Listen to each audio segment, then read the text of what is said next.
चल रहा बताइए। Hello, good morning. मेरे से क्वेश्चन पूछा गया है, संविधान में वर्णित मौलिक अधिकारों के बारे में बताइए। तो संविधान में वर्णित मौलिक अधिकारों के बारे में बताने से पहले आपको संविधान के विषय में थोड़ा सा बताना चाहूँगा। संविधान, जैसा कि मैंने आपको बताया है कि कोई भी चीज़ पढ़ने से पहले उस शब्द का मतलब पता होना चाहिए, तभी हम लोग आगे बढ़ेंगे। संविधान के विषय में मैं बताता हूँ। संविधान किसे कहते हैं? किसी भी देश का शासन जिन मूलभूत नियमों के अनुसार चलाया जाता है, उसे उस देश का संविधान कहा जाता है। हमारा भारत का संविधान विश्व का सबसे बड़ा संविधान है, जिसमें 395 अनुच्छेद हैं। हमारे संविधान की सबसे बड़ी विशेषता भारतीय संविधान लिखित संविधान है, बल्कि अन्य देशों में ऐसा नहीं है।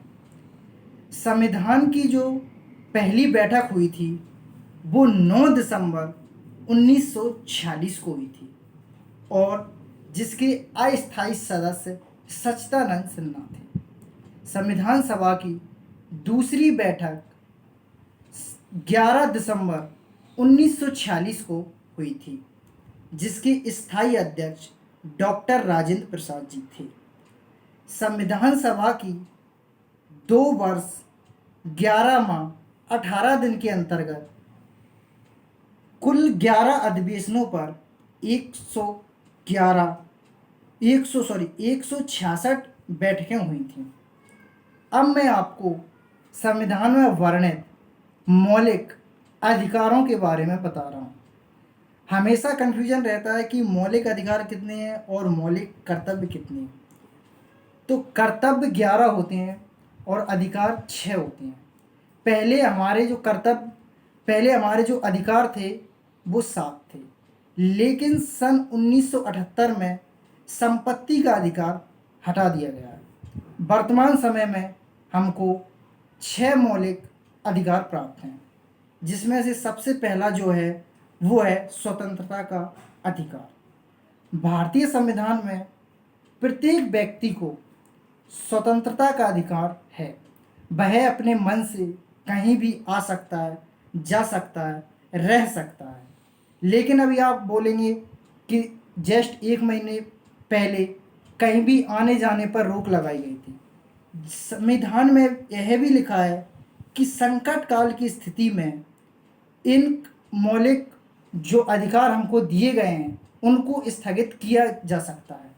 इसके बाद आपका आता है दूसरा, स्वतंत्रता का अधिकार के बाद समानता का अधिकार। भारतीय संविधान में सरकार के द्वारा सभी व्यक्ति एक समान हैं, चाहे वह किसी भी धर्म का हो, जाति का हो, वह सरकार के द्वारा समान योग्यता रखता है।